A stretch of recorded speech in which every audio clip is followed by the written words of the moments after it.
What's up, Chiefs Kingdom? You are tuned in to the Arrowhead Chief Podcast, episode 158, Chiefs vs. Packers preview show. Hope everybody's having a good day, good night.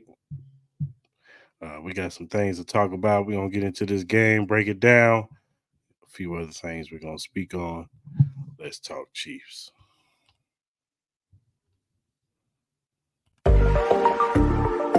Yeah, Arrowhead Chiefs. It's your girl, Miss Nicole. Queen of Hustle, baby. Started from the bottom, now we here. My homie at the start of his career. Let's go. Try to win him early, hear the truth. Tune in every Sunday for the juice. Arrowhead Chiefs podcast, bringing all the news. If you missed the play, come back for reviews. Freestyle. Out here rapping for the crew. Post game highlights, go subscribe on YouTube. If you missed the play, come back for reviews. Post game highlights, go subscribe on YouTube.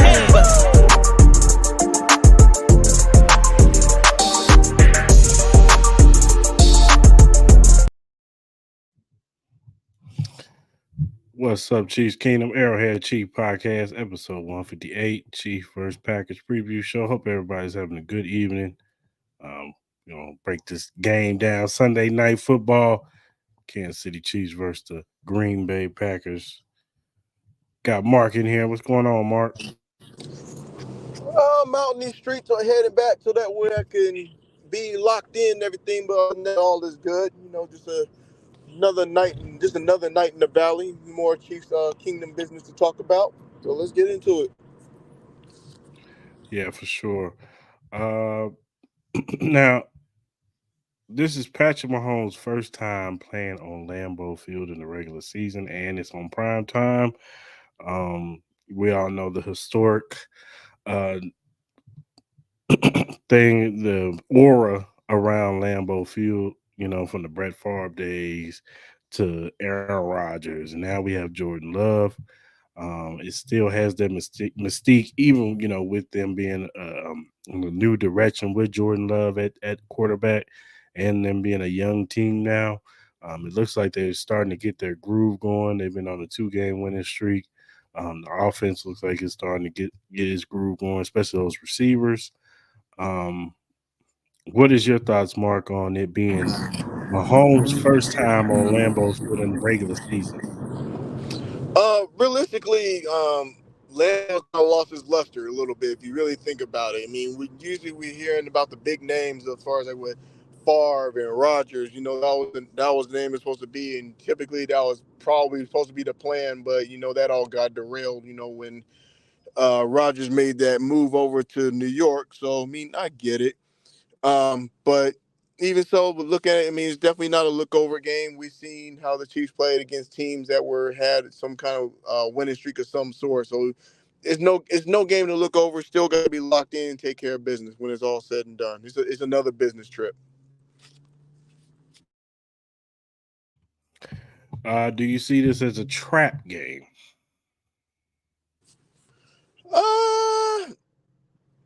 Not really. I mean, if you kind of look ahead a little bit, I wouldn't even call it a trap game. Realistically, to me, it's just a regular game. Take care of business. It's a Monday night game. It's a prime time game. That's probably the bigger deal more than being a trap game. It's just more so all eyes are on this team, and as it's been all year, whether it's been good or bad performances. And this is just basically their second time around. We've seen the result on the last time they had a Monday night showing, and it didn't quite go so well. So consider this as a second chance to get it right on a primetime stage.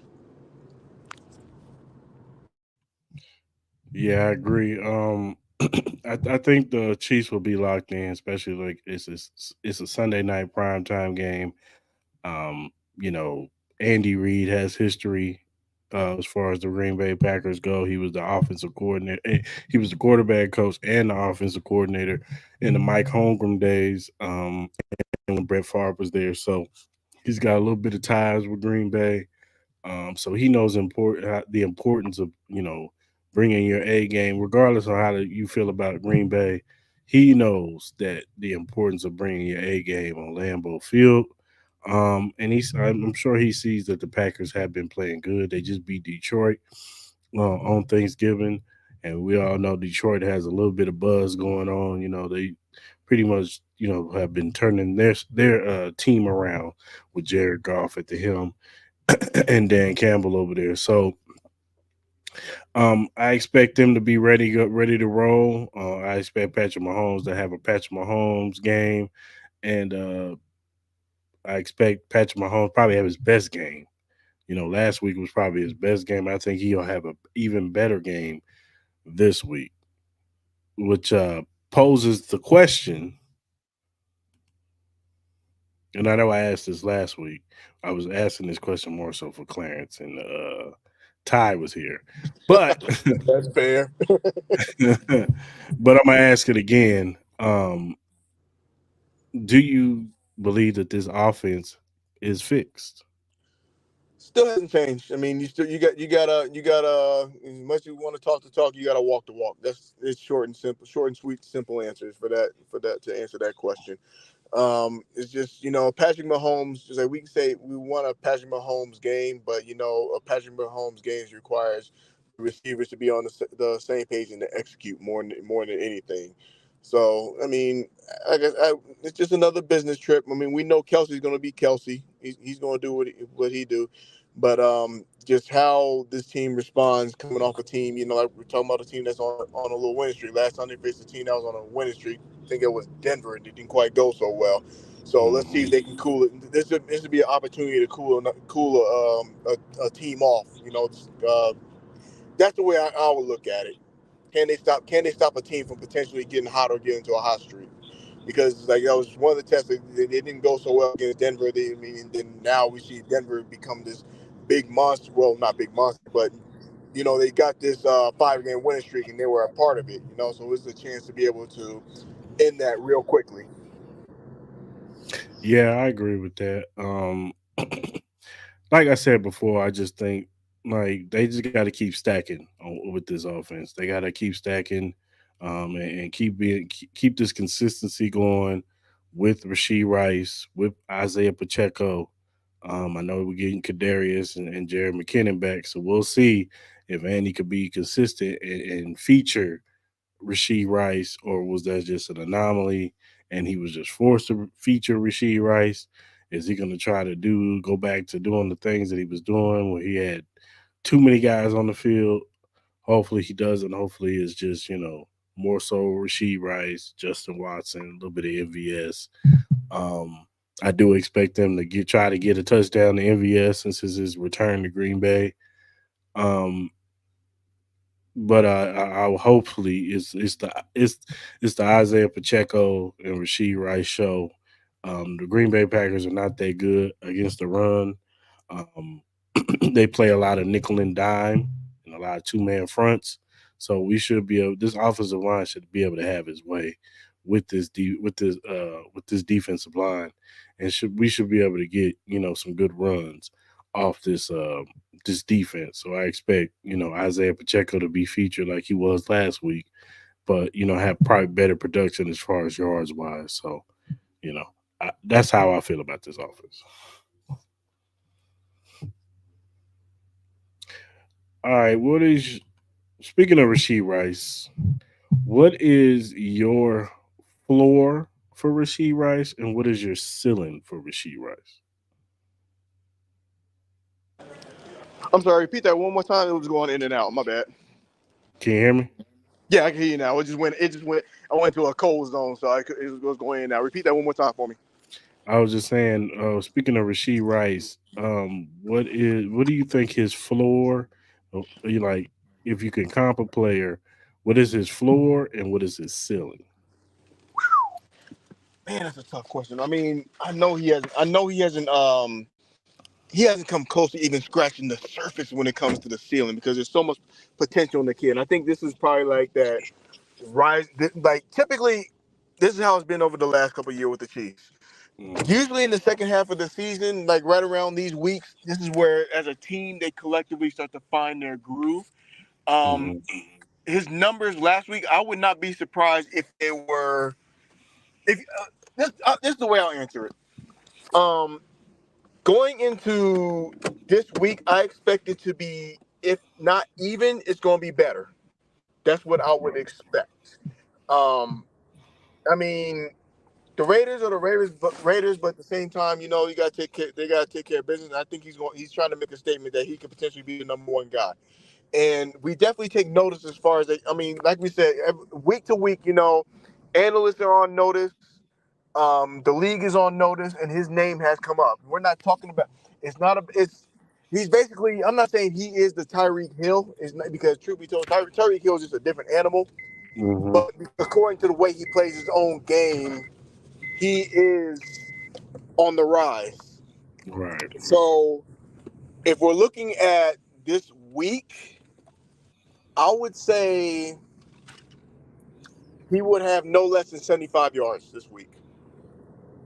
That's what I think. I think he's going to be that guy because, especially last week, we didn't even see we didn't even see a catcher. There was no MBS sighting. Let's just be honest. Let's just call it for what Right. it is. Right. And then you saw a little bit of Watson. You saw him get involved here and there. And then Sky Moore, he had a few, and then I think he had a. I know Andy Reid was talking about he was dealing with an injury bug with his knee. I knew that. I knew that was going on. What's But going on, Joe? I expect to be at least 75 yards. That'll be his floor. Ceiling a buck 10 this week. A buck 10 Okay. with a touchdown, as a matter of fact. Okay. Yeah. Yeah.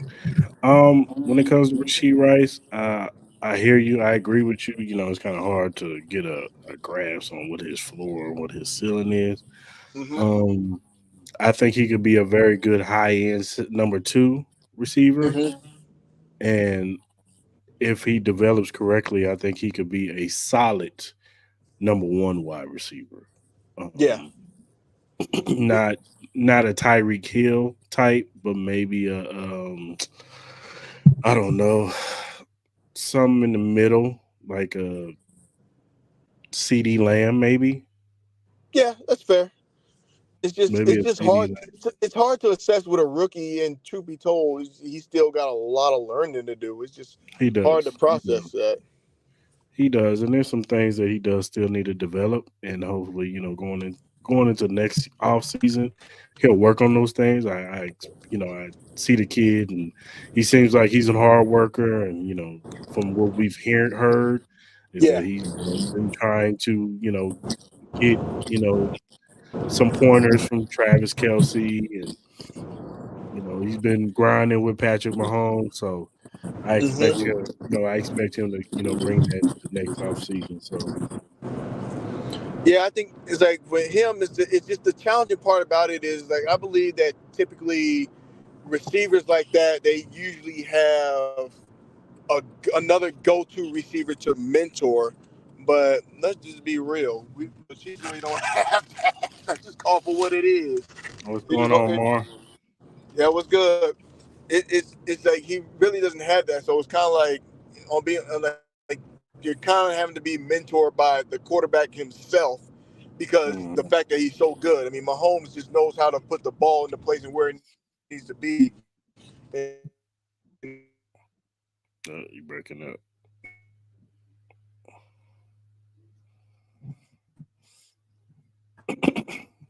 Breaking up a little bit there, Mark. But yeah, I hear you, man. The sky's the limit for this kid.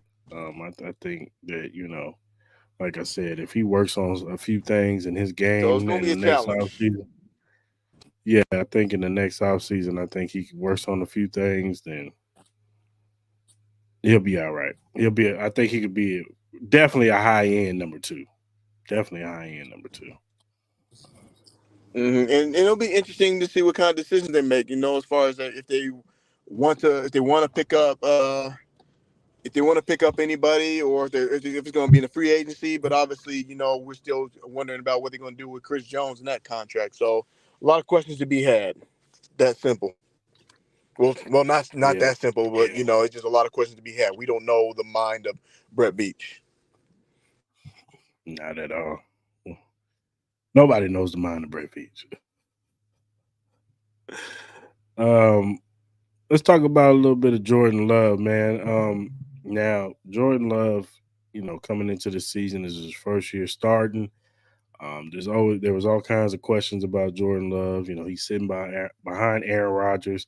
I think he's sat behind Aaron Rodgers for like what three seasons now, 3 4 seasons now. So there was big questions. Can he play? Is he good enough? Um, just me personally shows some since training camp he stood out as the number one. They should have just consistently given him the appeal. I'm not mad at that. I'm not mad at that at all, Mar. Um, yeah, I'm not mad at that at all. I actually agree with you. But I, at the same time, coming out of training camp, we also was, thinking that Sky Moore was going to take the next step. We thought that, eventually Justin Ross was going to take some snaps, and just didn't work out that way. So hopefully, like I said last week, was not an anomaly.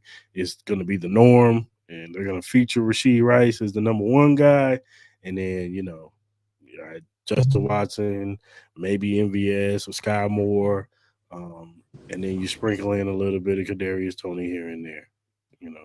That's what I'm thinking.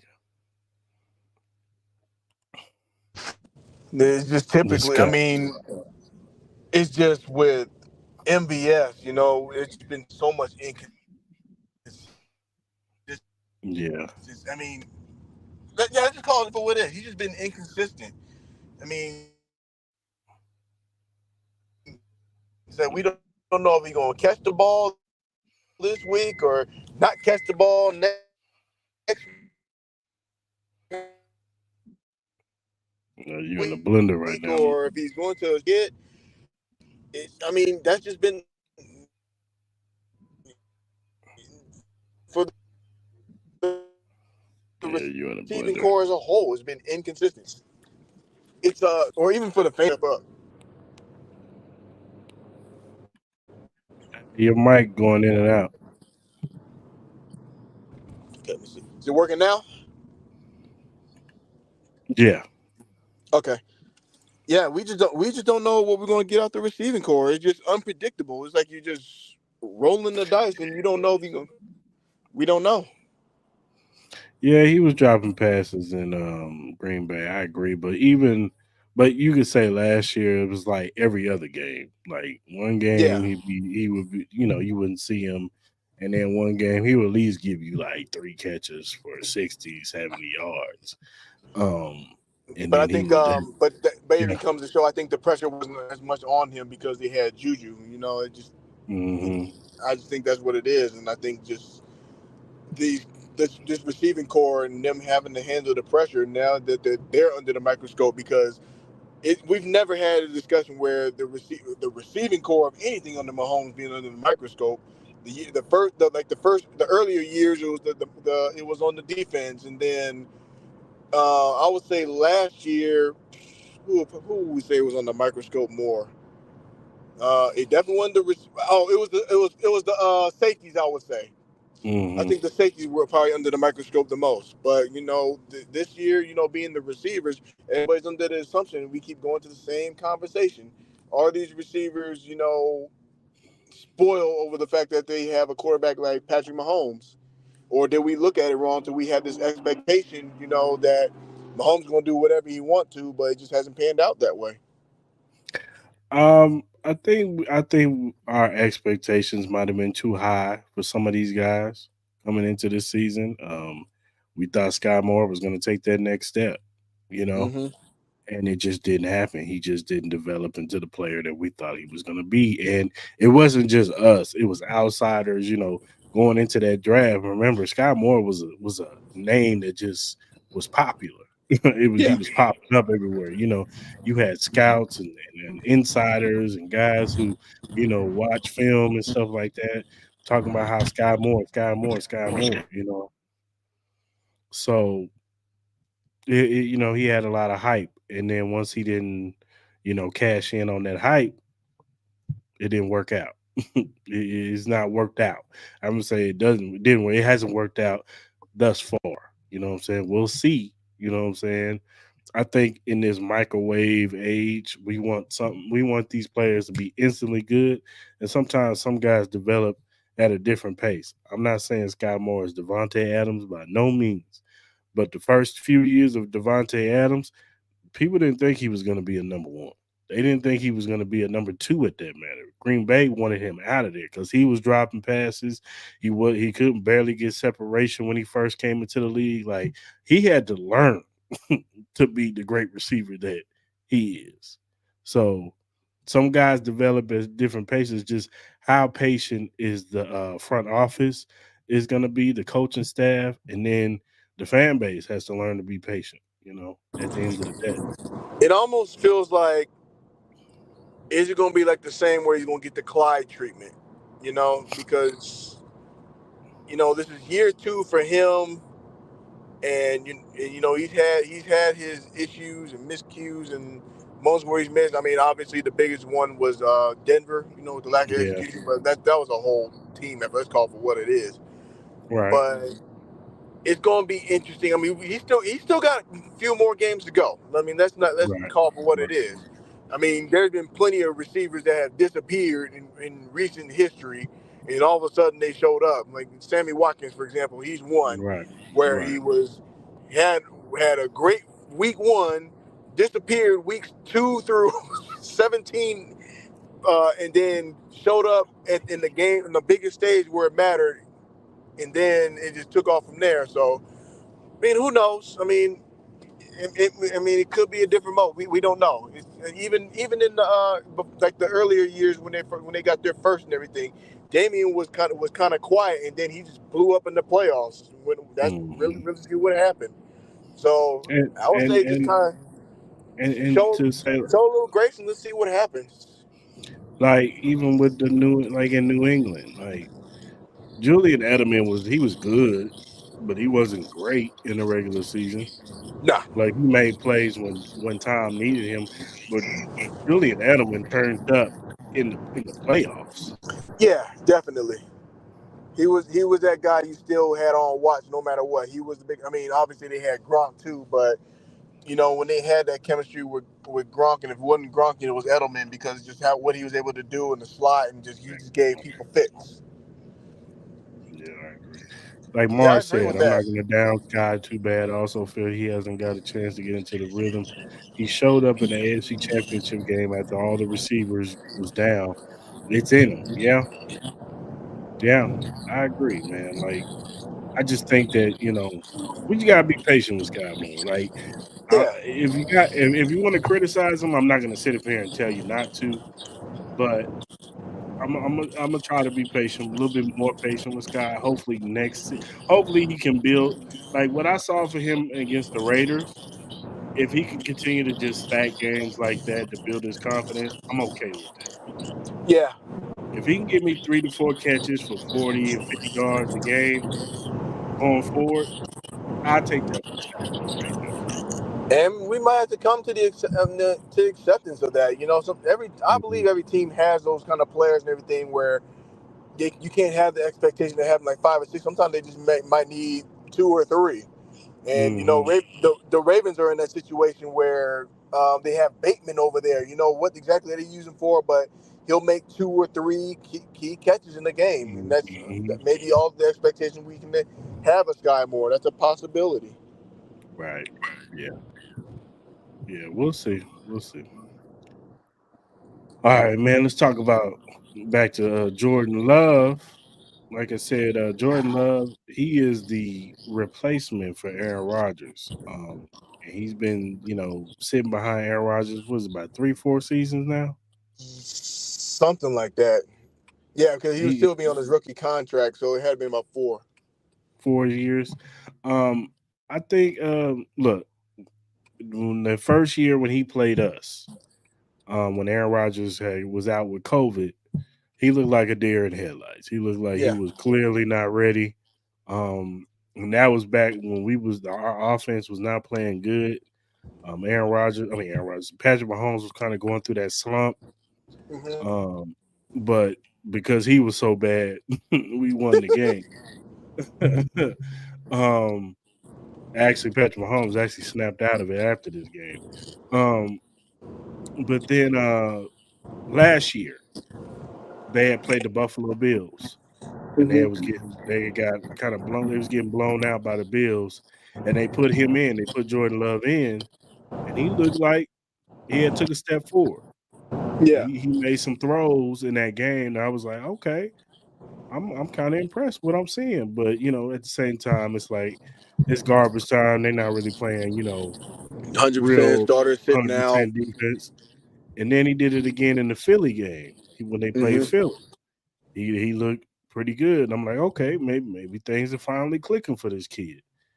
And then going into this season, and I know it's the preseason, but even in the preseason, I liked what I saw from Jordan Love. And a little bit in the beginning of the season, now in the middle of like a little bit, going into like weeks 2 and 3 or whatever on, it was kind of like I don't know. They're a young team, so they was trying to get on pace. Christian Watson was in and out of the lineup. Hmm. Uh, Eric Jones has been out of the line. He's not even playing in this game. So is AJ Dillon. So they really hadn't got no continuity. I think these last few weeks they Yeah. finally got the continuity that they was looking for. You know what I'm saying? Christian Watson, Romeo Dobbs, and then this other kid, Jaden Reed, that they got. I think they Hmm. finally got something on him too. So we're finally seeing the Jordan Love that I saw last year and going into the preseason. What are your thoughts on Jordan Love?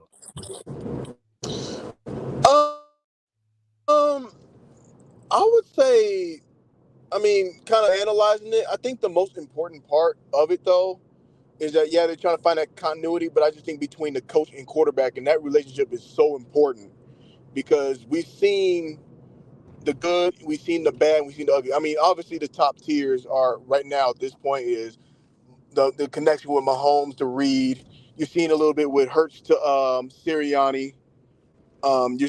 Those are probably the top tier examples I would say. And then you see the bad side of it, like as far as even with the Belichick, with the Matt Jones situation. And I think that's even where the coach and Jordan Love are at right now. You got to figure out what works for you. I mean, you don't have Aaron Rodgers, and you don't have him, so not everything is going to work as far as when it comes to the grand scheme. It's like basically starting over and trying to figure out what's going to work and be most effective.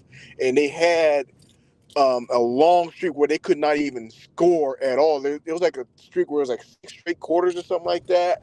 And then they couldn't put anything on the board in the first half and stuff like that. It seems like they're starting to slowly figure it out. And them beating Detroit was a big deal because they had not beaten them, I think, in like 3 or 4 straight attempts or something like that. It was, I remember they said they had like 3 or 4 straight wins against them. And I thought that was a boost, and to even do that where they were under the spotlight because on Thursday there was only 3 games going on, so Hmm. everybody's really keyed into those games. Right, So they might have figured it out, but the problem with that is that even in their previous 2 games, you're not facing the Chiefs defense, or you haven't. right, And when you're playing the Chiefs defense, the Ravens defense, and the 49ers defense, I think that might be getting me. I mean, even if you're the home team, it's still going to make a difference because those defenses just absolutely relentless. So I think, I mean, I can't think of. I have to look at their schedule. Let me look at their schedule right now. But who is realistically the toughest defense that they have faced this year? That's my question. Let me look it up. I don't know. That's a Let good me question. let me pull it up because don't get me wrong. I like Detroit, but they're still not like on the top end. Okay, so I'm looking at it right now.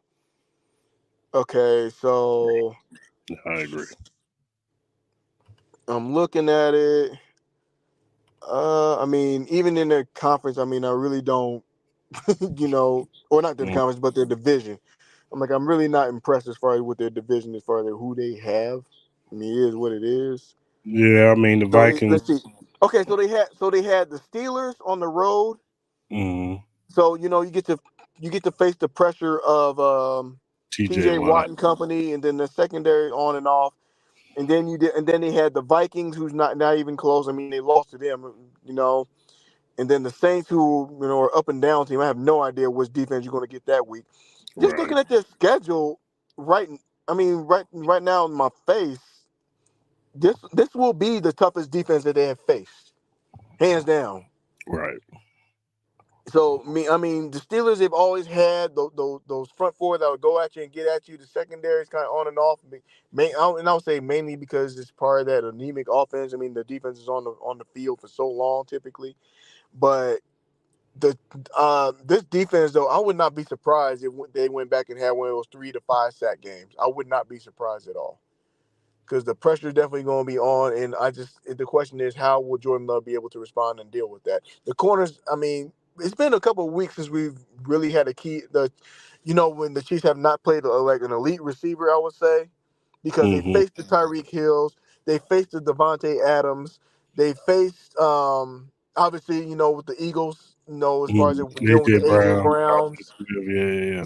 we've seen that. So I mean, there's not really a clear receiver out there. I mean, for the Green Bay, it's just more so whoever shows up, whoever shows up, and I just think that's going to be. I think that's going to be a problem in that matchup alone. So they're going to be challenged, and Jordan Love is going to be under the gun really this week, probably more than any other week. I expected them to get some pressure on Jordan Love.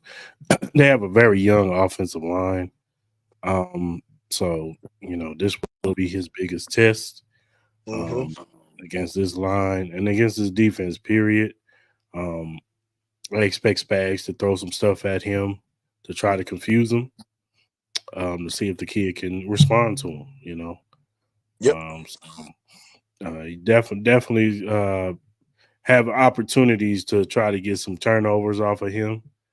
Um, because like I said, this is essentially his rookie season, and he is learning still on the fly. So it's not a question of him knowing the offense. He's been in this offense for years, but um, being on the field and doing it is a totally different animal. And when you're going against a top defense like the Chiefs have, it's going to be a challenge for him. I expect. Yeah, that's basically what I look at when I'm kind of like looking ahead into this matchup. He has yet to face like a top three, top five. I mean, I'm not trying to disrespect Pittsburgh and everything, but in my opinion, they're not quite the same defense in recent history as far as Yeah, like when they were really good. But I just think with the Chiefs and everything, just them being and when they start to yeah, get in sync and coming out, and usually the Chiefs are just usually on top of it. They usually just I mean, realistically, I'm not even going to look at those 14 points they gave with the Raiders. I mean, I look at the three more than yeah, anything mhm, because that was when they were locked in. yeah, and, yeah. and it was a division game, so division games are never easy. So Yeah, that 14 they gave up, I think they was a little sleep at the wheel. It's the Raiders. We're gonna get them. You know what I'm saying? Like they didn't respect no Aiden Nakano, so they weren't really locked in until they got punched in the mouth. And it's like, all right, we gotta stop playing around. and even so, that kind of went back to what I said like last week, or earlier this week, should I say that they as a team, the Raiders they're playing for that coach. They're playing for that intern. They're playing for Antonio Pierce, and it's like I'm not going to sit here and say that he is going to be the coach, but if it's this is basically his interview or whatever you want to call it right now. If he even wants to be the coach, how they Mm-hmm. perform. And what's funny was I actually did one of those mocks, those ESPN, schedule things and everything, and how they would. I actually got them getting real close. To the I got, playoffs. yep, I got them out. I got them on. They're going to be on the outside in by like one game. That's basically the way it unfolded. So Mm, it's not a team that you overlook, but that's just reality with the Raiders. But not even since we're here talking about Green Bay, though, back to the Chiefs and Green Bay and dealing with the pressure and stuff like that. I just think the defense they're going to get at them. I think, and then this being a primetime game, I think they're going to be a lot more locked in than what they were, a couple Mondays ago.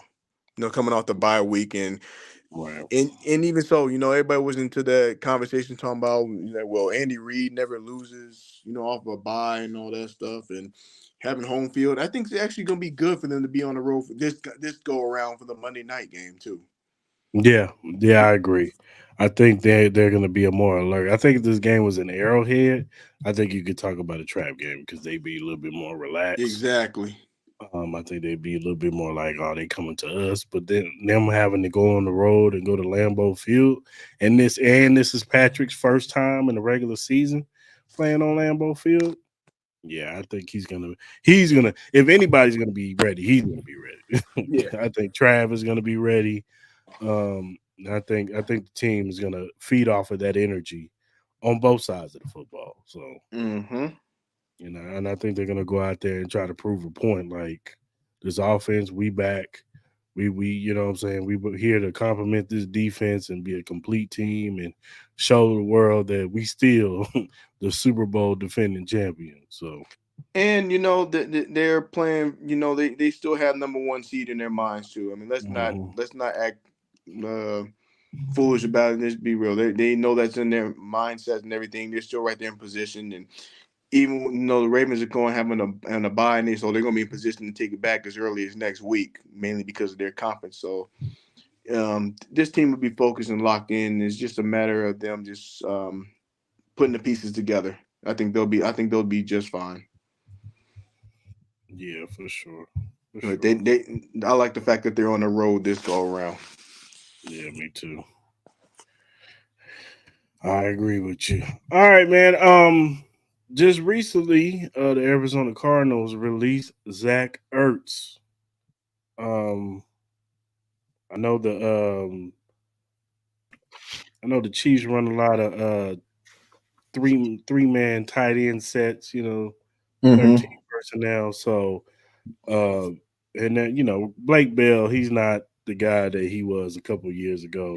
No. Like for some odd reason, Andy Reid likes to get him on a 3rd and 5 and throw him a pass. And he's supposed to be our best blocker. He's always the quarterback sneak guy. Um, but Zach Ertz, he was on waivers. He cleared waivers. He's free. Of course, every offensive piece gets mentioned to the Chiefs, and he has a little bit of ties. He wasn't there when Andy was there, but he has a little bit. He has the Philly, ties, and um, he has ties with Travis Kelsey. Him and Travis are really cool. Um, would you welcome a Zach Ertz signing? I think anybody would. I mean, because you have that veteran presence for one. That's something that I believe the Chiefs could use more of. I mean, whether it be a receiver, tight end. I mean, I think that's good. I think the Chiefs are good at doing that. They've been that's usually been the key piece that they've acquired. Even that go around when Pat got his first Super Bowl, they brought in Terrell Suggs. Obviously, that's a Hmm. prime example right there. Hmm. So, I mean, in a perfect world, personally, I wouldn't mind having him at all. But I think he's more likely to go back to Philly, Yeah. more so for the simple fact that I think he was like a couple of catches away from like being like the all-time leading receiver as far as a tight end or something like that, and it was like Mhm. 11 catches away or something like that, some stat. And also, it could be one of those, finish where you started type deals. Right. That's a possibility. Mhm. I mean, the narrative that we would love to have is for Ertz to go to Kansas City and then potentially burn the team in the Super Bowl or something like that. That would Mhm. that would be a cool story. But I just don't think it's going to happen. I hear you, Joe. I'm not mad at that Yeah. assessment.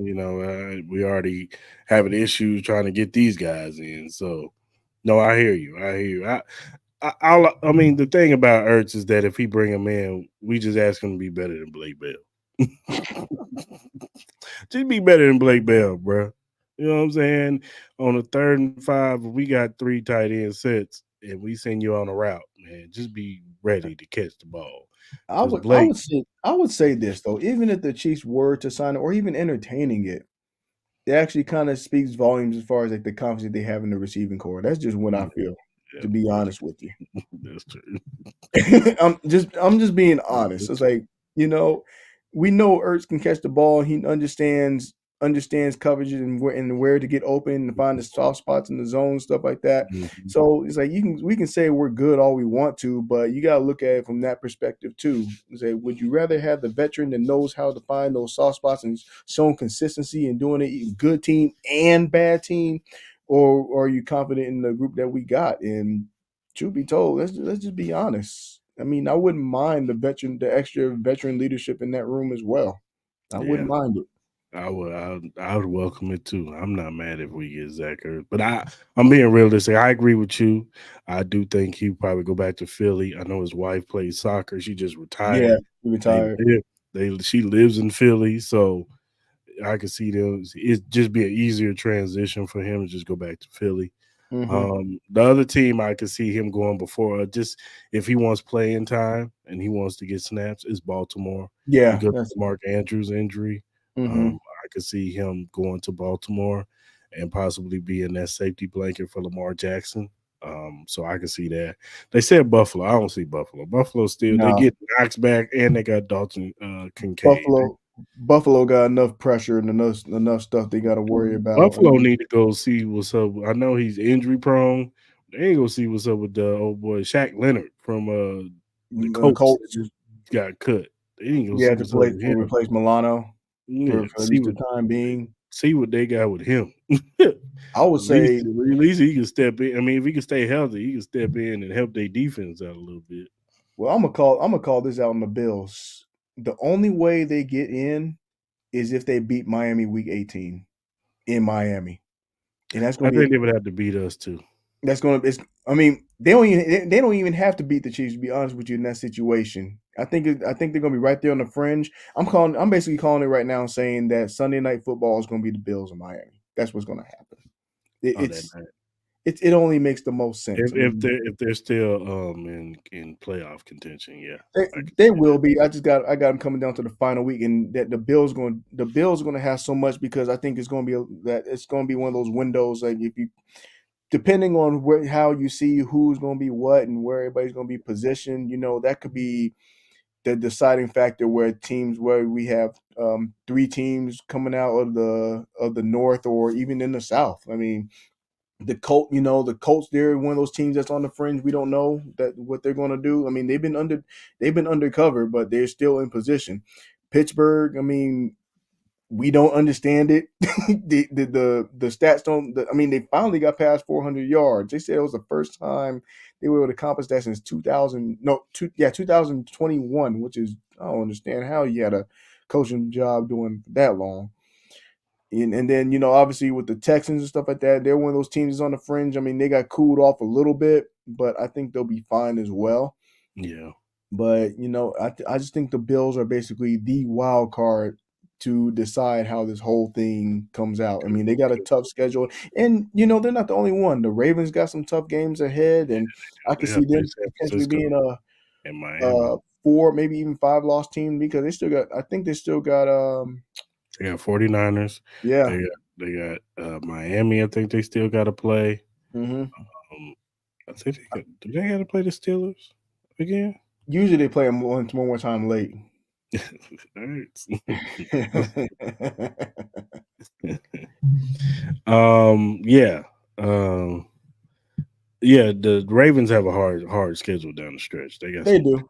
They got I some think teams they have to play. I think they'll drop at least one of those I, games. I think they'll get the Ravens in Miami mainly just to make it a statement to prove that they can be beat. That's typically the story that I think that's going to be the storyline when they play Miami. Talking about, oh, the Miami Dolphins, they're at home, they can take care of business at home and everything. They'll make a statement, but I just think the Ravens are going to shut them up Hmm. because just that's the way they play their defense, the way they execute. I mean, they're amongst the top teams. You can't play defense. You ain't winning jack. That's just bottom line. I mean, Lamar's not exempt. Lamar Jackson not exempt to a bad day.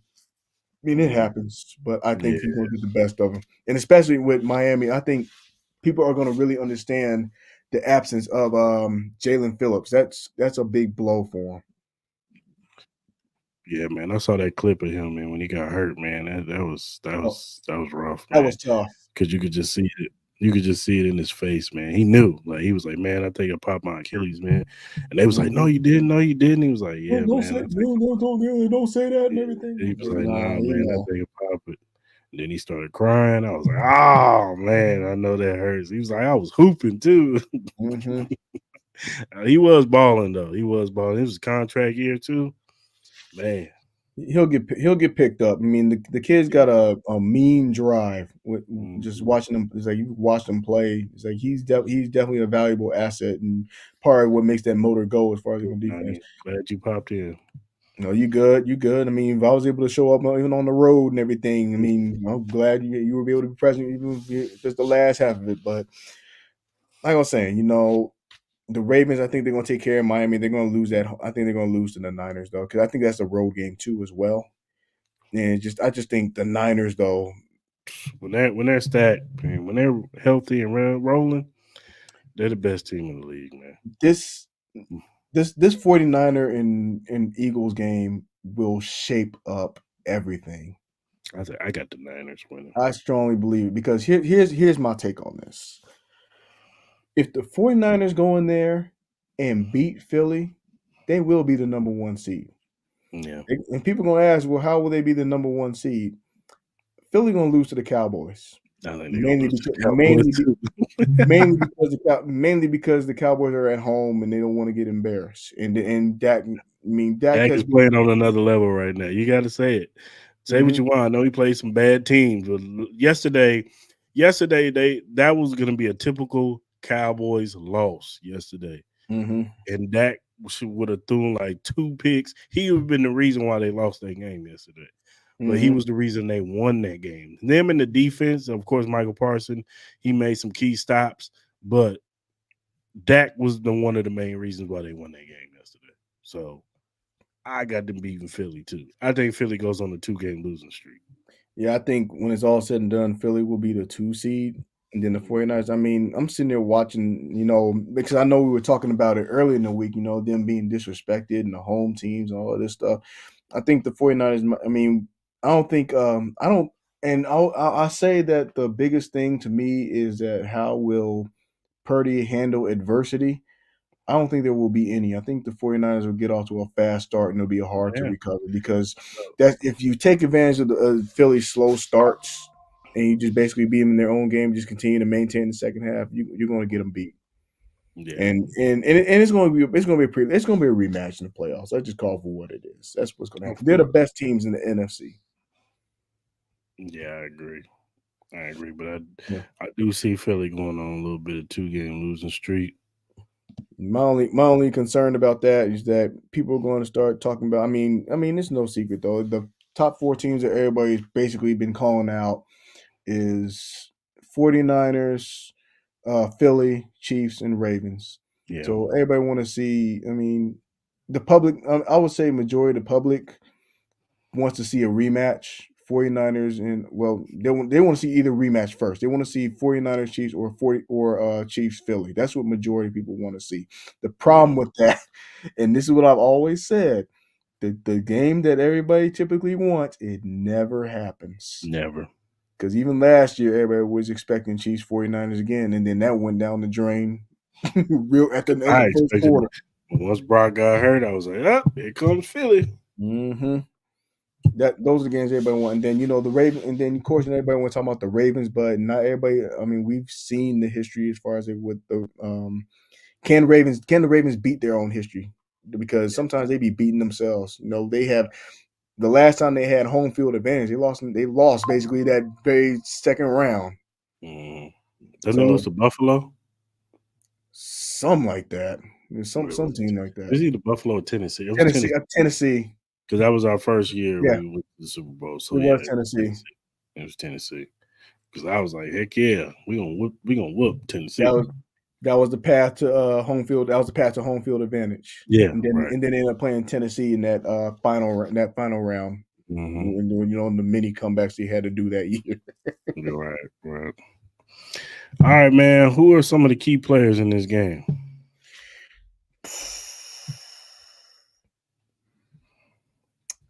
Man, we've been calling out the linebackers a lot over the last couple of weeks. I mean, obviously, because you're dealing with Jacobs this week. You're dealing with Aaron Jones. I mean, I get that because I I think think he's out. and he's out. Him and AJ Dillon now. They got their third string running back in there. That's why they haven't been running the football really good. Oh, so they're gonna be so basically they can make them a one-dimensional team real quick, depending on which offense we get. Right. And any team that has to try and go be one-dimensional that quickly, it never really works out that well. Mm. So, uh, I want to. I mean, Chris Jones and Karloftis, I think, would be the obvious choices. Hmm. Mainly because I think they're in great position to where they can at least get 2 sacks this week. Right. I'm not really concerned about. I wouldn't call out any of the linebackers this week. I thought they held their own. They've done a good job. I think they're just fine. In the secondary, I mean, like I said, who are they? Who are they gonna face? I mean, I don't want. I don't think they should sleep on these No, receivers. like Christian Watson got speed. That's I what I'm mean, like saying. They got talent. Romeo Dobbs is a really pretty good receiver. hmm Um, like you said, Christian Watson got speed, and this dude, I think his name is Jaden Reed. He's hmm come along too. So they can't go. They can't fall asleep at the wheel. They still got to play. Jerry Sneed needs to still play, be aggressive. I just don't think that he's gonna have to follow anybody no, like he's been following. I think they're gonna I switch think him off. I think all corners are more than capable to cover anybody in that situation, Mhm. like no matter who it is. So I don't expect to see a whole lot of switched up matchups and everything. Yeah, They're gonna go head to head. Whoever is on the other side of them, that's gonna be who they take. Nobody really traveling. I don't think this week. yeah, But I'm just gonna put on the front four really, as far as on the defensive side of the ball. I mean, I expect him to put a lot of pressure. I expect him to give Jordan Love some serious problems this week. I really expect him to be. The conversation should be um, Jordan Love not being able to execute because he didn't have time or having to handle the pressure. That's just what I think. yeah. But That's and then on the offense, I mean, the offense it's not going to change until I see consistency. It's going to be these receivers. I mean, Rasheed Rice is going to be would be the easy target, but I think he's going to continue to evolve in this thing. Kelsey's going to be Kelsey. Um, I mean, let's just call for what it is. I mean, and no matter even if our expectations are low, which one is going to step up? Is it going to be MVS? Is it going to be Watson, or is it going to be I'm drawing a blank, or more? One of those three got to step up. That's what I think. Somebody, one of those three receivers have got to step up. I mean, the fact that MVS was basically blanked after that key drop that he had. I mean, it usually comes to show that like that's a red flag to me. Like either he giving up, checked out. he's been a ghost all season. He is paranormal activity as far as I'm hmm concerned. So it's He is a ghost. one of those receivers they got to overperform at least this week. At least this week. Have some show me some Where Joe above at? average In 84, I trust. Kind 84. of. I'm sorry. And kind of. For three, And, with his three, if you give only three catches, not 11 catches, but not 11 target Justin Watson, but the 3 to 4 catch Justin Watson, I trust that guy even if he way get more than MVS. if he get four with a touch, and so be That's what it. I'm saying. Justin Watson, give me four catches, 40, 50 yards, and a touchdown. I'm fine with that. hmm So Rasheed Rice, if he can give me somewhere between 80 to 100 yards in a tug, I'm good with that. Travis yeah, Kelce, you just beat Travis. yeah, they just gotta be above average. They just can't have these You subpar, Mark, mediocre. he is a ghost. He is a ghost this year, haunting these fields with his bad play.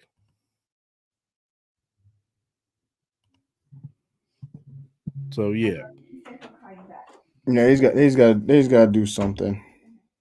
yeah, he's trash. He's hmm terrible. I don't know. Just watching those three is a headache. Right now at this point, this whole week to week not knowing, I don't know. I mean, at least give the I other people that are mean, looking at him.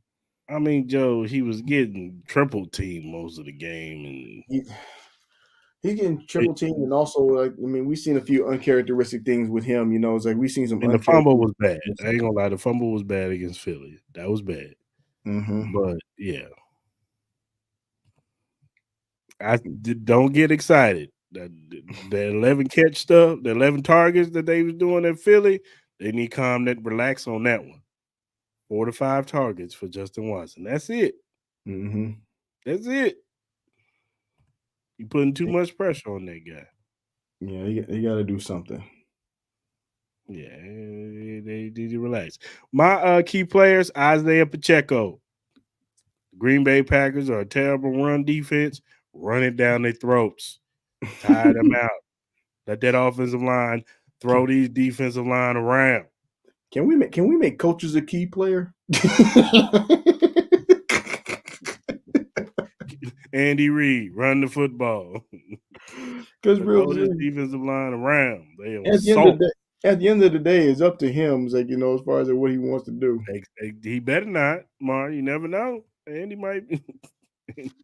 Andy might like. You know what? I'm gonna try it again. As long as nobody getting hurt. That's the thing about it. I mean, it can go either way. Sometimes it actually helps players and it actually develops them. It might work, but the likelihood of it, not likely, obviously. But who knows? We'll see. Now defensively, um, I would want to see this defensive line to kind of bounce back. They kind of was non-existent last week.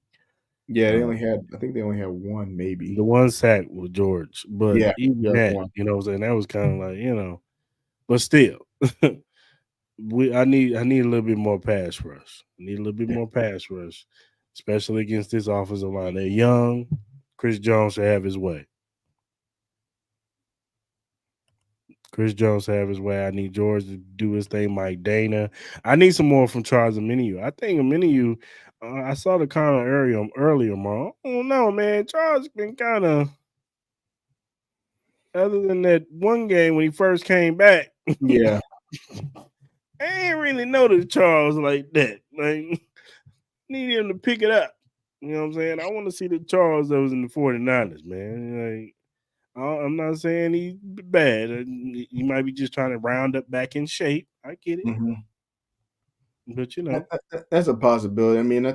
It seems like that with a lot of well, more what they did in Vegas, I 100% agree, Nani. minus that mediocre first quarter. Oh yeah, more what they did in the second, quarter and the third, fourth quarter.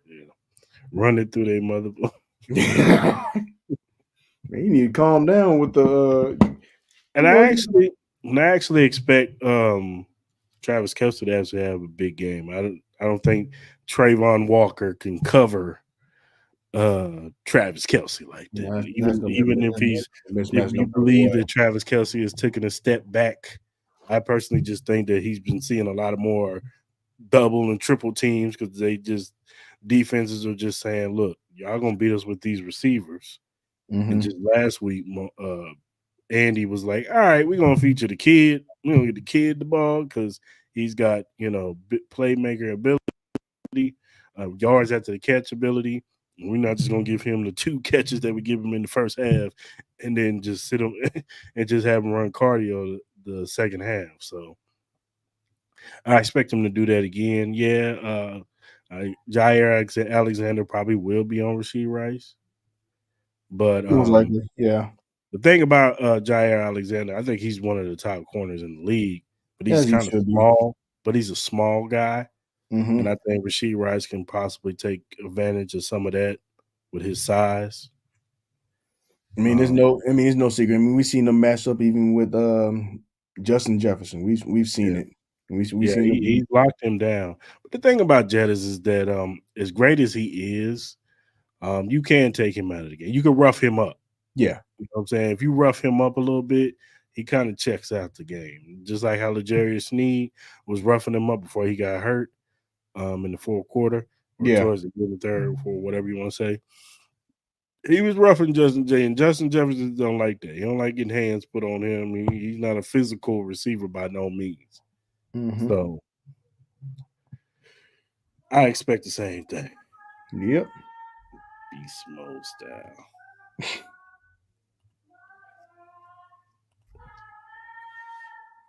What's the key matchup for you? Key matchups.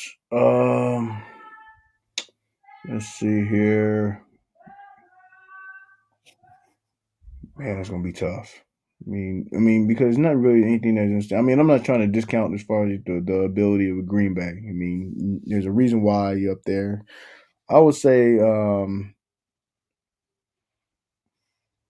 let's just call it for what it is. I mean, I'm not going to call out a key player. I'm going to call out key groups. The Chiefs receiving core versus this secondary. Let's call it for what it is. Can they find a way to get open? Can they find a way? Will they be able to catch the ball when called upon? That's all I'm looking for, some consistency. I just think that's the word. I think that's the word for the Chiefs for Hey, the remainder of the season.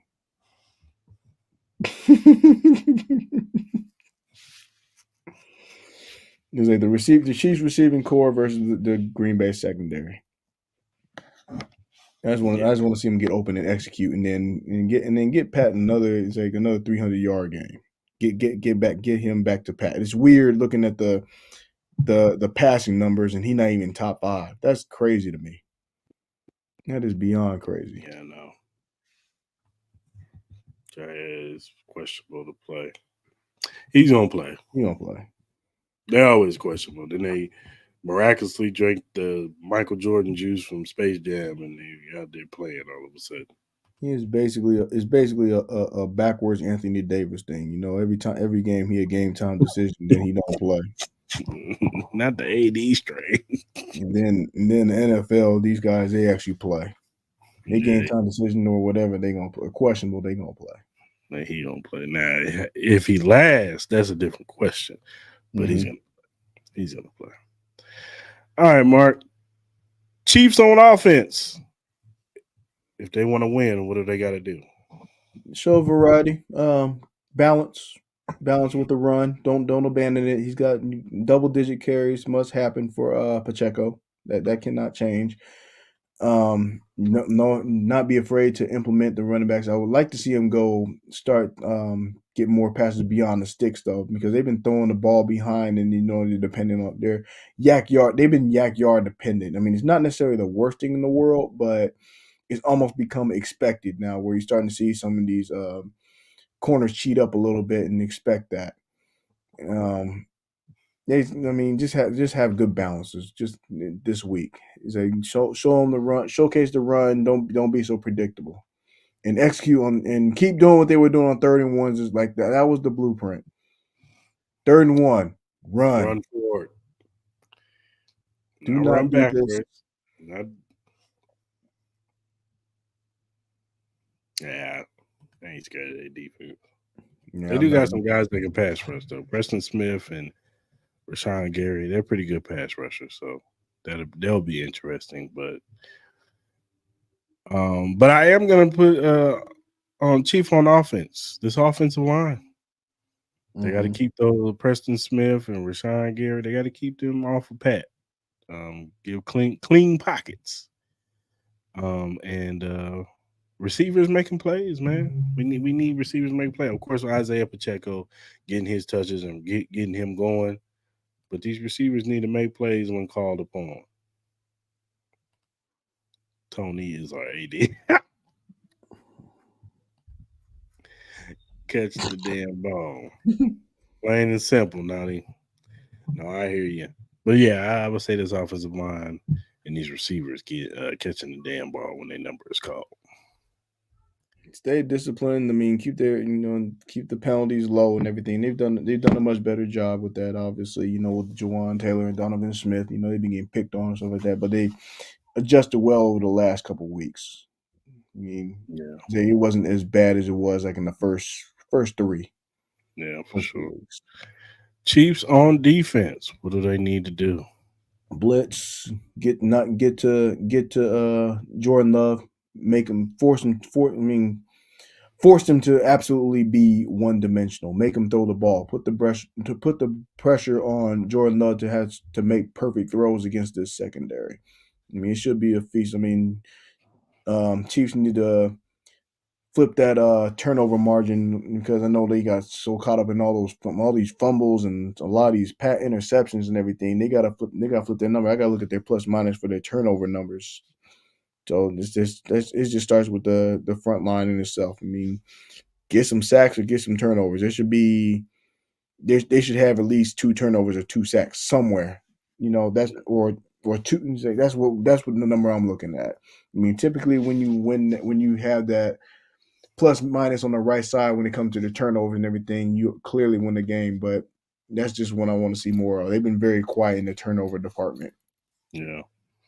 Um, keep doing what you've been doing. Don't rewrite the reel. Just keep applying that pressure on Jordan Love. Make Jordan Love look regular. Force him into a couple of interceptions too. If you got to send a corner blitz, send a corner blitz. These safeties, focus. Don't Mm-hmm. get beat. Don't get caught flat-footed. Mike Edwards. I like Mike Edwards, but he got caught flat-footed in that Philly game. They gave up that big game for Devontae Smith. Mm-hmm. Even in the Raiders game, Reed and Cook got beat a few times. So they got to be on point. Focus. They're Now that I'm looking at the turnover differential, they're in the bottom fourth in the turnover differential with a -5. That's something they definitely got to fix.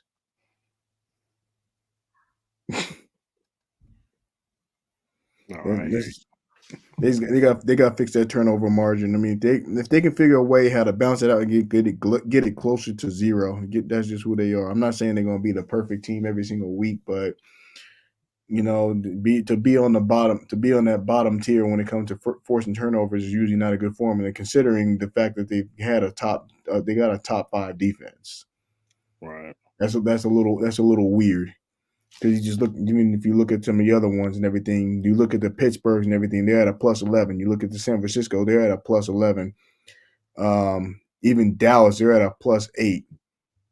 I mean, that's something's got to be fixed. And even so, I'm looking down at it as it is, and they would actually be third within their own division when it comes to turnovers. The only team that has a worse turnover differential is the Raiders.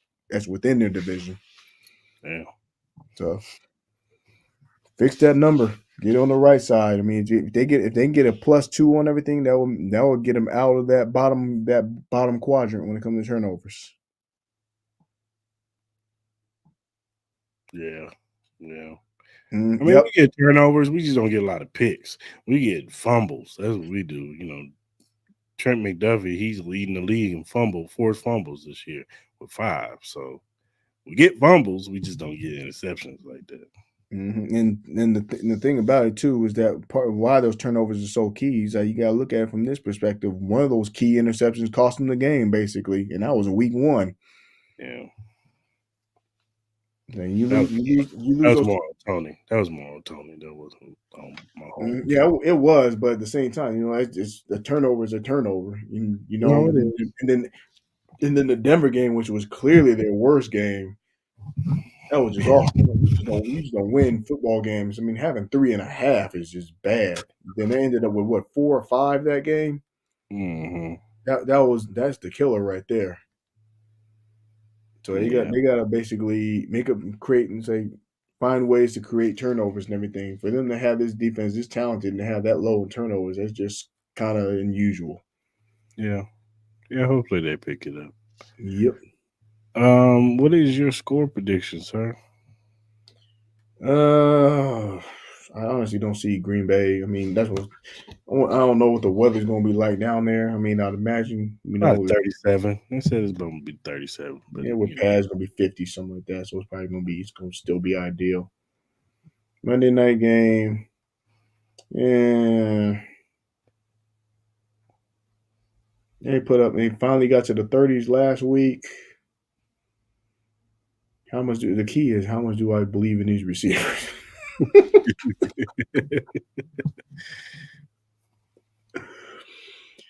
uh, Somebody got to put some fire in them. 18. I like that score. Yeah, I was gonna say 2017. I always like to throw a field goal in there. I mean, Butker ain't getting any action. Something wrong. And then they always gotta say something crazy. Butker, he's had a perfect season. Extra points and kicking. You want that to continue. Yeah. These now somebody gonna bring that up. long as Kevin Harlan ain't dead, the Kevin Harlan kiss of death to the And Justin Tucker missed a field field goal goal. He missed a field kicker. goal. I'm like, okay, something wrong. I'm like, oh, that was actually shocking. The kiss of death. I think Buckner, he's been perfect this season. I think he missed Yes. not one kick. Just I'm not gonna wood. He don't miss all year. With our luck, he'll miss it in the worst time, the No, playoffs. don't say that, man. Don't say that. But score prediction. I'm gonna go 20. I'm gonna be bold, say 27-10. I'm not really a believer in this Green Bay offense. I think the Chiefs are gonna keep that low number. I think, like I said, this team is usually fine. They're usually find their stride around these weeks. December and going into January. They're gonna find their stride. They're jockeying for position now. Things are starting to tighten up.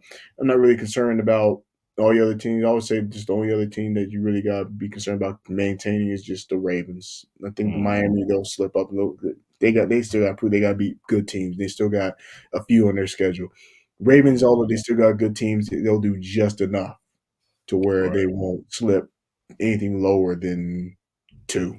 If they did slip below two, I'd be kind of surprised considering the way that it's kind of panned out because Jacksonville is not taking advantage of the schedule that they had. That's been kind of disappointing. I mean, they're still technically a 3 seed, but some of just the way they've been performing has just been, I don't know. I mean, they Nah, almost. I mean, fortunately, they had Amendola, so they didn't have to go to overtime. Because had they had to go to overtime, they probably would have lost that game. But I mean, what's crazy about it though is that whole AFC South was that it's almost like what we said about the NFC East last year. We said that mm, whole division sucked. Ain't nobody getting in there. Somehow they managed to slip 3 teams in there, including the lowly Giants.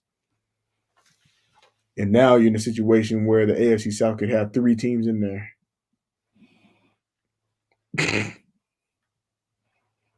yeah, he was hurt last year. That's why I didn't understand. I heard somebody say, "I'm done with Buckner." I was like, "What?" No, he was never really the same because I think it was when that opening was it this? No, it was last year the slip. That's I remember he got the Arizona yeah, game, that terrible field. yeah. And he slipped and hurt his foot, and he was out on IR. That's when we had to Hmm. sign that dude Matt Amendola. He was terrible. That was no fluke. That was basically a prelude to everything that was to come because then Kyler Murray got hurt, and there was a number of other people getting hurt. And that field in Arizona was trash. That's why they were slipping all over the place in the Super Bowl. That's why the Raiders are under the radar this year. It's gonna be that stadium. Y'all don't get it together, and they ain't Yeah, gonna be. I'm pretty sure all of the Las Vegas Valley Water District gonna be super tight on everybody else just to make sure they water right for the for the crash for that Super Bowl. There better not mm, be a speck of brown on that field. Couldn't make he can make every kick but an extra point. Well, he no, been on because point. He been on point this year. I don't know what you talking about, Joe. no, he could say he could make every kick. No, it's like even last or even years prior to he would miss the short ones. That'd be like like 30 yards and 40 yards, but he would boom the 50 yarders. I remember I think that. that's I was like, I think that's what Joe was saying. He's like he missed some extra points, which he did. He was missing some yeah, extra points. he He had a was, couple 40 yarders he missed too, which I remember seeing that. I was like, but you don't miss but 40 yarders. this year he's been on point. He's Yeah, been. I could argue he's the best kicker in the league this year. Like I mean Justin Tucker missed one, so so, if he missed one, if you're beating Justin Tucker, yeah, you the best kicker he might be the because that best dude kicker. don't miss. So Tucker do not miss field goals. That's one thing about him. That's why That's why he's gonna be a yeah, Hall he's of Fame been kicker. great this year. Yeah, he's been on point. Mhm. Hey man, I got to give credit when credit's due, man. My score prediction. I am gonna go with the same score that they had last week, 31-17. I don't even think this game's gonna be that close, y'all. I think the Chiefs are gonna control the line of scrimmage and just Mhm. have what they want on both sides of the football. They're gonna disrupt Jordan Love's timing with these receivers, and I just think they're gonna handle business. And going into the fourth quarter, Buckner would get a field goal or whatever to seal the win, and defense will lock it down. Close this out, and yeah, we're on our way to the next game, which I think is the Buffalo Bills. No, it's the Bills. No, it's the Patriots. Huh? Patriots. I'm so glad they flexed that game out. I ain't want to They had watch a that on choice. Monday night. I mean, The that only wasn't. reason why I would want to see that on Monday is like if Pat just go out there and have one of them little 450, 6 touchdown. That'd be the only reason why I would want to see that on Monday. Just see Bill Belichick on the sideline. That would be his retirement game from that team. I mean, he probably. I mean, will he join another coaching staff? I don't know. It's a possibility. I mean, I ain't ruling nothing out, but They talking about there's Washington. there's no reason to put them on there. There's no There's a reason. rumor about Washington. That would There's a be rumor. that would be stupid. To be honest with you. I'm just telling you, there's a rumor about Washington. hmm I know they popped up the scene, but that would be stupid. Chargers too. Heard Chargers too. Chargers makes the most sense though. I think. But the only thing about Bill Belichick, and I've said it before, any owner that hires him, they can't make him the GM. No, He's can't gonna draft have to, well. he's gonna have to do like Andy did. Like, hey, I just want to coach, man. He can't draft well. That's just been it. He's like he cannot draft well. Yeah, man. I know the Monday night people was like, damn, man, we really want to see Mahomes, man. That's because that was because originally the plan, like we said, the original plan was to hopefully that Rodgers was going to stay in Green Bay. That was probably supposed to be the plan, but we all knew that wasn't going to happen. We all knew that was going to happen. Dude thinking he was making a vertical move, in all actuality, made a horizontal move. If you really want to call it that, in my opinion. And the Patriots are just bad, man. They're bad. No, They're that bad. it's a dated coaching staff that need to go. I mean, think about it. I mean, you had the Patriot way. It worked. It worked when they had Brady and all the systems in place. If you look at their coaching staff, the let's just call it for what it is. The Patriots North, when they had Patricia coaching the Detroit, it didn't work. When they had Brian, Bill, what's it, Bill O'Brien, Bill it's called O'Brien, the Belichick South. It didn't work. It did At not least work. he was getting them to the playoffs. I mean, say what you want about Bill O'Brien, he was getting Houston to the playoffs. Then he let go of DeAndre Hopkins, basically Yeah, saying that was that was stupid. that was just dumb. It just doesn't work. Anything under his tree, it doesn't work. That's why with Andy Reid, you got to look at his coaches. At least his coaches and everything, when they leave, they're successful. That's because he takes his time to develop his coaching staff. It's hmm not just Andy Reid's system. He teaches those coaches and gets the best out of them. Yep.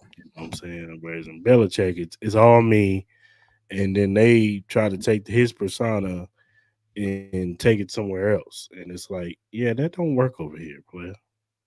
Yeah, that worked when Tom Brady was getting in line with Belichick. But over here, we ain't got no Tom Brady, and you ain't no Bill Belichick, sir. So that ain't gonna work over here.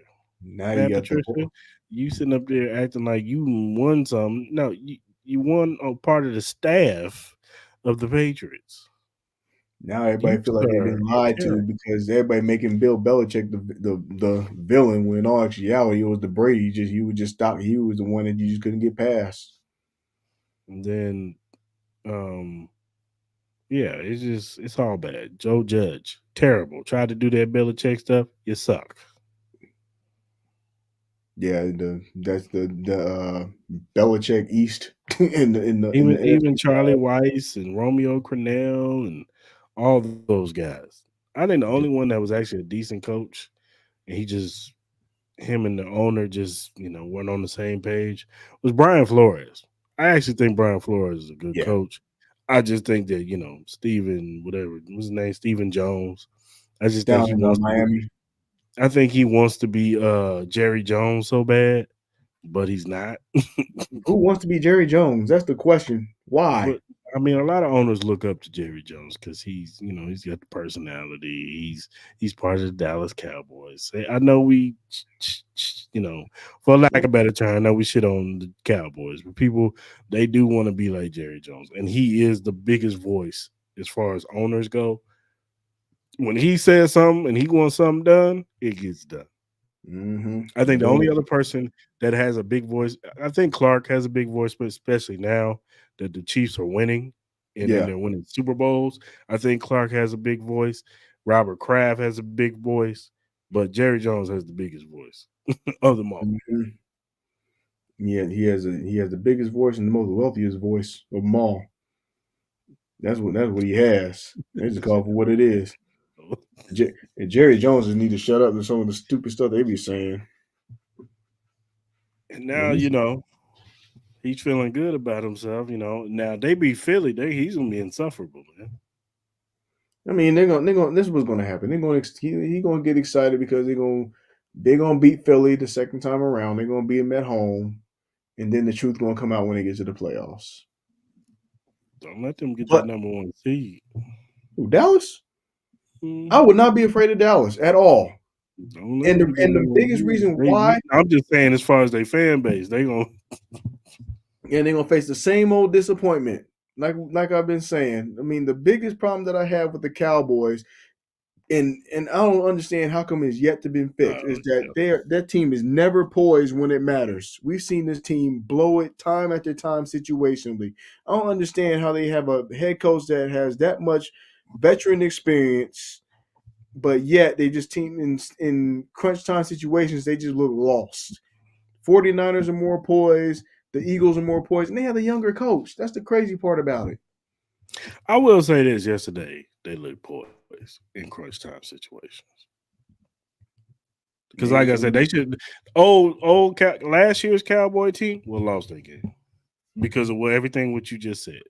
Mm-hmm. They would have looked disoriented when the pressure was on. They might have got blown out last year. Last year they might have been blown out. Like That's Gino might have put on a show. that's just how it's been. That's been the tail of the tape for them in the playoffs. Is that when they come down to it, those 2-3 minutes. Yeah, you right. He been in hiding. You want to be in. Wow. Yeah. Mm-hmm. That's just what I'm saying. Like Jerry got a lot of influence, and I mean, correlating that to the Miami owner, who's got a lot of money too. He just he thinks he's Jerry Jones, and he's not. No, Just because always Miami, and every players want to live there because it's tax. There's no state tax, and you know the, Miami's got beautiful women and all that good stuff. But you just got to worry about getting a DA case against you, but DA or other than DB. that, he's not Jerry. And as bad as mediocre as the Cowboys have been, Jerry Jones still has a voice. His money ain't mediocre though. I'll tell you that Yeah, though. that's what I'm saying.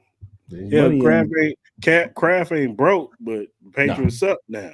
They're That's what terrible. that's what happens when you pull the magic, the real magician from behind the curtain. Then it's And then like, I think Jerry he has a lot of respect probably for Clark because Lamar Hunt was a mentor to him. yeah, he was part, and with the Hunt family and everything, they have the Mhm. big tie as far as they were a big part as far as with the NFL the way that it was built. Yeah, He the had a AFL NFL merger, mm-hmm.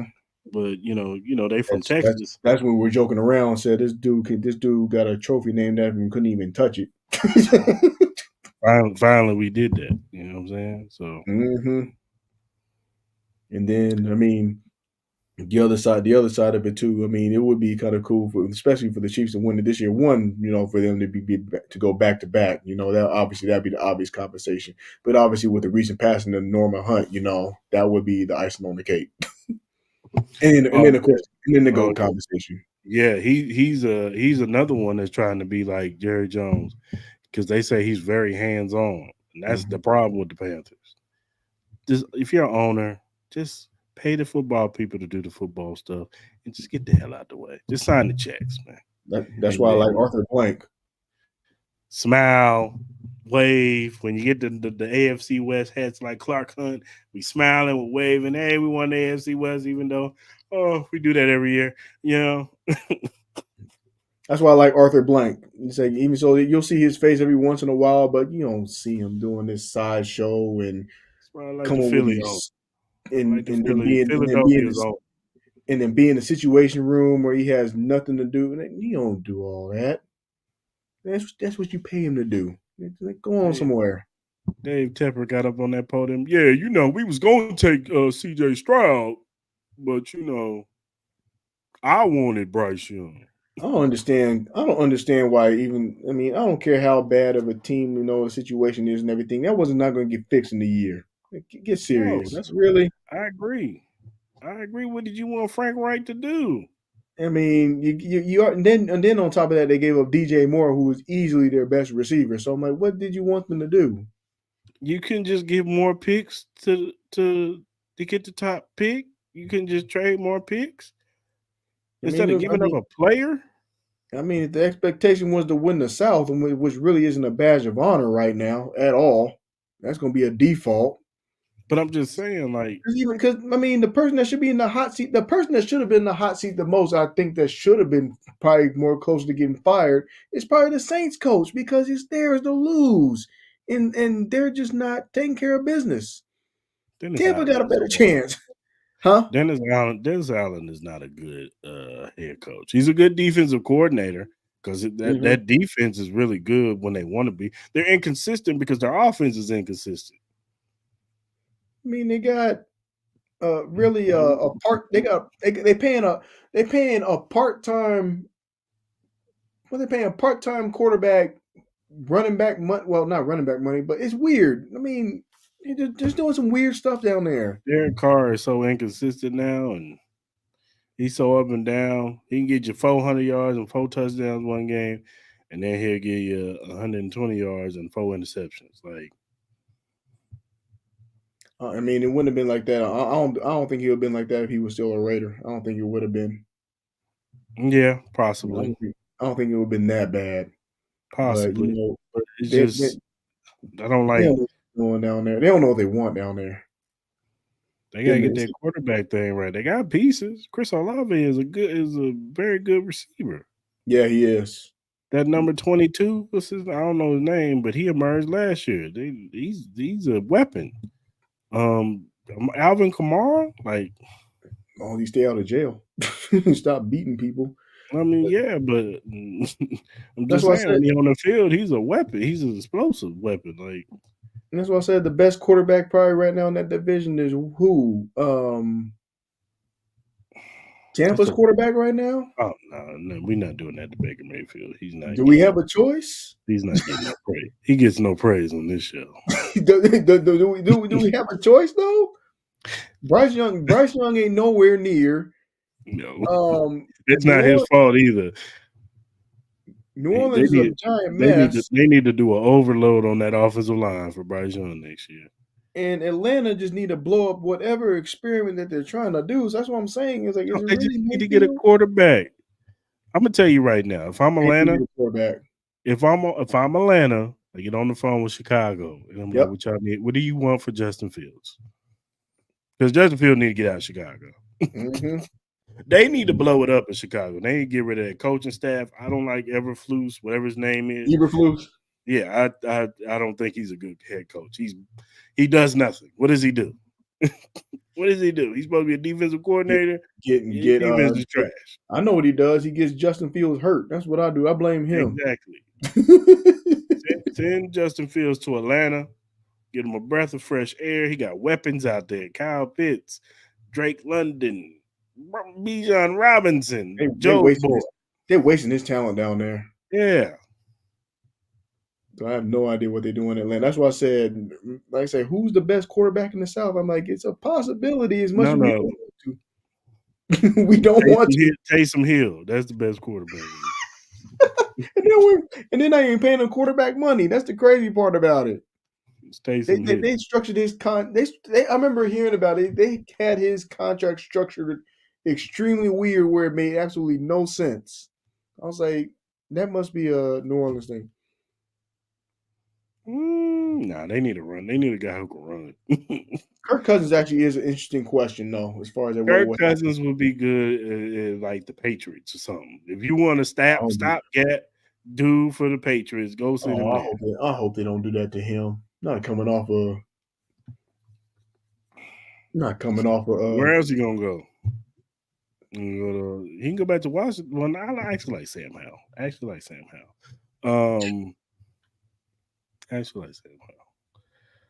The Giants, they talking about they gonna stick with Danny Pennies. they made that commitment when they gave him that contract last year, which was the dumbest thing ever. Man, I don't care how much I'm paying him. I'm drafting a quarterback. As they should. I'm He should. drafting a quarterback. As soon as he has a bad game, I'm putting that quarterback in. You know what? We messed up. It could be week one.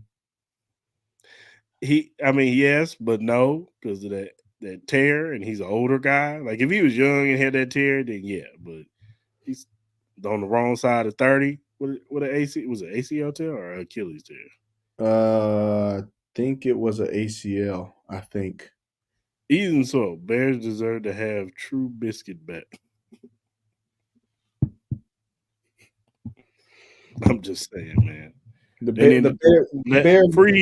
Free Justin Fields, man. The Bears, like I said, the Bears are more likely to start over and to entertain, bringing in Williams, and then if their second pick is right, if they play the field right, if they have like that low pick, if they're able to slide to 3 or 4, that Marvin Harrison Jr. might be there. Bro. Might, because I got him as a top 3, honestly. Give me Caleb Williams, DJ Moore, and Marvin Harrison Jr. We're scoring 30 points a game. Baby, what are you doing? They gotta get that defense right though. Look, you know how I feel about Marvin Harrison. I said, and his dad was a dope player. But even if they don't go to a route, maybe they say, you know what, we can get another receiver down the line in the second round. I could see the Bears being like, we need to booster up our defensive line. I'm calling Kansas City to see what they want for Chris Jones. That's a possibility too. I mean, him and Sweat on that defensive line, that's a good start. Yeah, and the Chiefs. I don't want to see it, but I'm keeping it real. Chiefs would entertain that because they would get a lot of value and they would get younger on that, and then also that would open up, that would free up space potentially. Wow. But that would open it up because then, like you said, we're talking about the expiring contracts of Snead, and then obviously, then you got to start thinking about Creed Humphrey. You got to start thinking about Bolton and all them. I think they pay Snead. I think they're gonna pay Snead. They got to. I mean, granted, you got these corners. They're performing out of this world and stuff like that. But let's not get stupid here. No, I think they pay Snead. I think don't blow it all together. And Rice we trust Pacheco. I agree. But yeah, I think they pay Snead. I don't think you got to pay Bolton yet. They got to pay him next year, the following year. Because but the thing about it is they have to be very leery about it too, because remember, I think Bolton and Creed Humphrey came out the same year. They did. So they have to. And then they pay Creed. I think they pay Creed next year. I think they pay Creed and Snead. The Creed and Snead deals. Because I'm pretty sure they're going to have no problem paying Creed, because Creed, for one, he has proven to be one of amongst the top centers in the league. Probably the only ones that probably get in his way is Jason Kelce. That's the only one I can think of off the top of my head. Now, like I said, Chris Jones is interesting. I do think they tried to get something done. Yeah, when the season is over. I think they're going to take it all the way up to March. And then if they can't find nothing, I think they try to trade him, sign the trade. Actually, you know what? I'll make a bold statement right now. I'll say it. If the Chiefs win another one this year, forget about it. Think he's gone? I think he's gone. There you go. It would be bittersweet. It would be bittersweet. But you got to consider this though. He would be, if they would have win it, if they are to win it again, he would be a 3-time Super Bowl champion. Yeah. 3-time Super Bowl champion, depending on how many sacks he has this year. and it's incentive based. So Yeah, I'm not sure how many incentive he's already touched. I mean, we got to look at that. I mean, I don't know how many he's done. So yeah. Um, I don't know, man. I don't know. Like I said, I think they try to get something done, but I think it's gonna be hard. back to back. Gentlemen, I ask every week. Bottom line, Chiefs back to back, right? Of Well, course, you know what of I course, said. You know of what you heard. course. Well, Joe, you heard what I said during the Eagles when we did the Eagles debate or the Eagles discussion with the guy from 3K. You heard what I said, and everything, all the dominoes basically fell right in a row, just like I said it. The only thing that has yet to been checked is the Chiefs playing the Eagles again in the Super Bowl.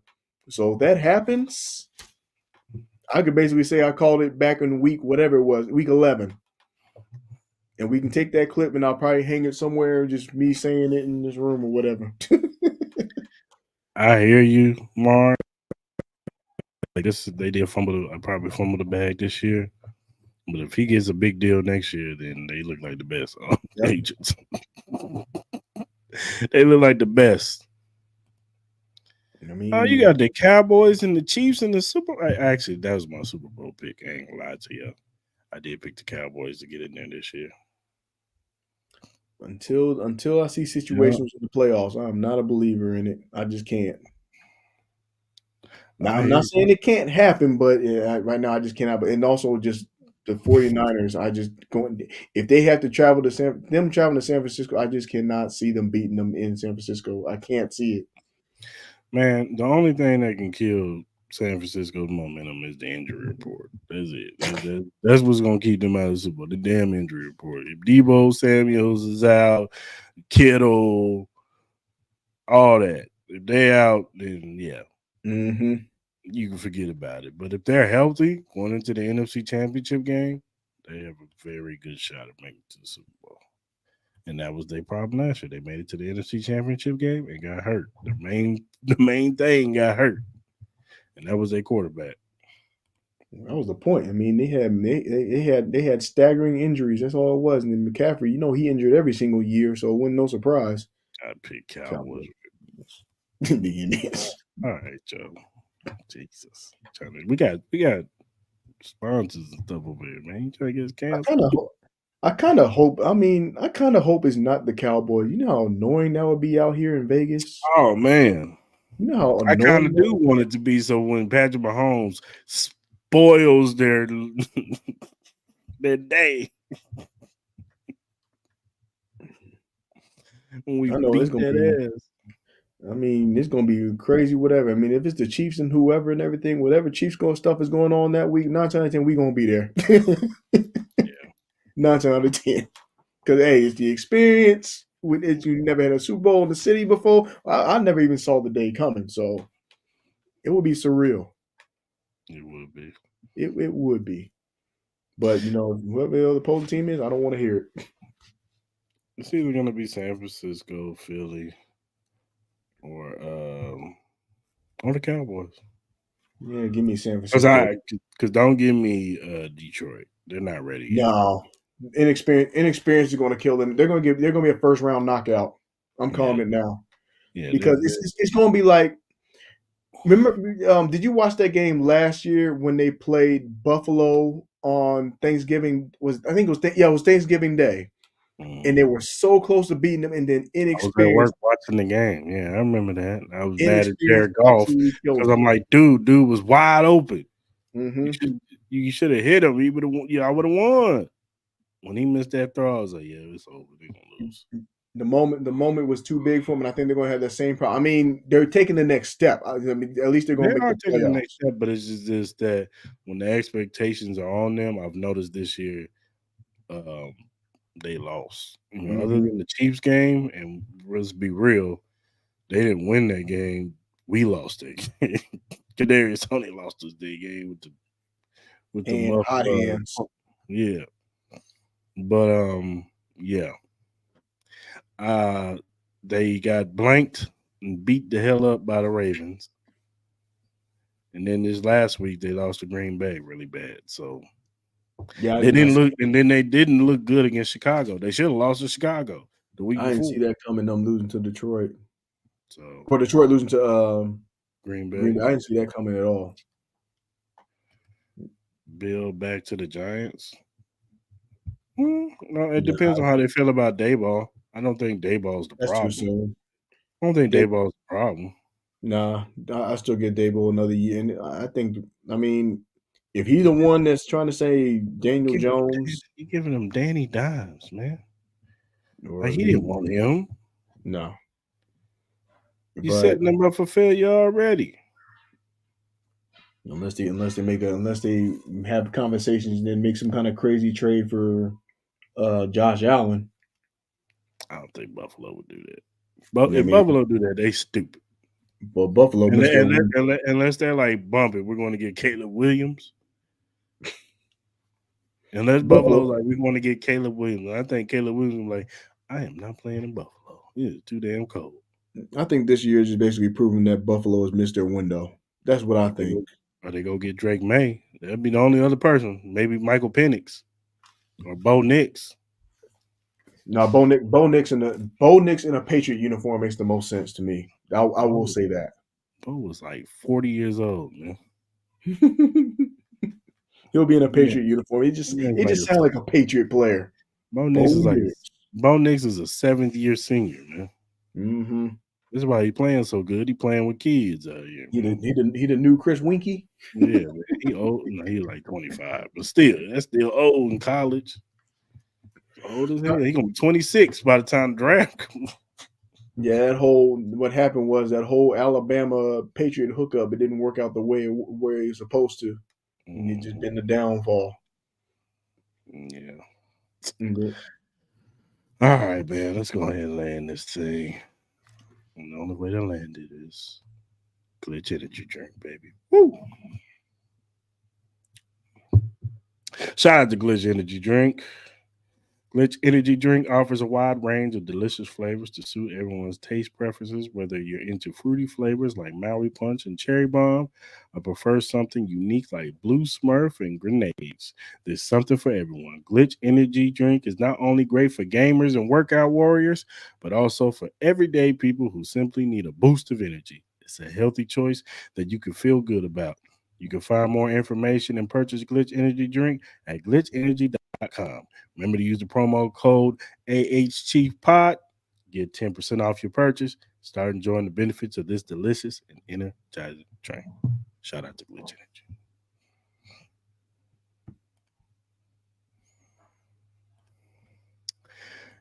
And if you look down at the bottom, you see the link emqpodcast.com/locker-room.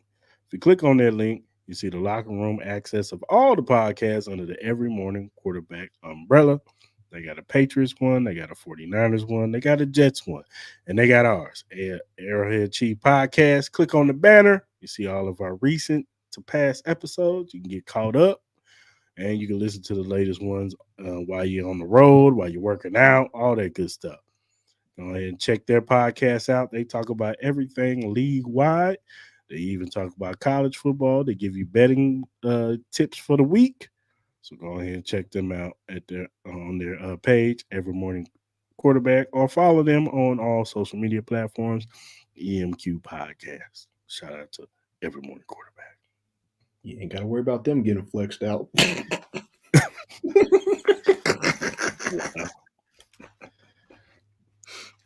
And whatever streaming platform you use to listen to your podcast, whether it be Spotify, Apple, Google, Amazon, iHeartRadio, whatever you listen to your podcast on, the Arrowhead Chief Podcast is available on there. So go ahead and check us out. And if this is your first time on YouTube, hit that subscription button, hit that like button, hit that notification button. We need all that. You know what I'm saying? Uh, Leave some comments. We need all that stuff for the algorithm, baby, so we can get this podcast more popping. You know what I'm saying? But go ahead, subscribe so you can get the notification when we have our live streams on Mondays at 2 o'clock and on Fridays at 9 p.m. You get on, jump into the live stream, get in the comments with Joe and Brian and Hefe and Nani and you know everybody who be in the comment section. You know what I'm saying? Shout out to y'all to be in the comment section, rocking with us every week too. And Mar, shout out to Mar jumping in the comments with us this week. But definitely go ahead and hit that subscribe button, man. Follow us. We appreciate y'all that do follow us. And whatever social media platform you use, whether it be Twitter, Facebook, Instagram, TikTok, Twitch, Threads, we're on all of them. So follow us. We'll follow you back because our motto is we're not Hollywood. Where you at, Joe? I know you in there. I know you ready. Oh, Joe, you let me. Oh, okay, I'm about to say, Joe, you let me down. There you go, Joe.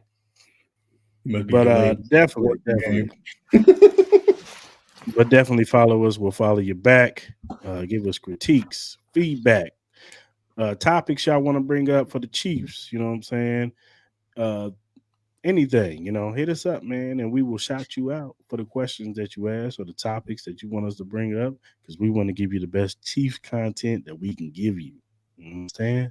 So, all right, people.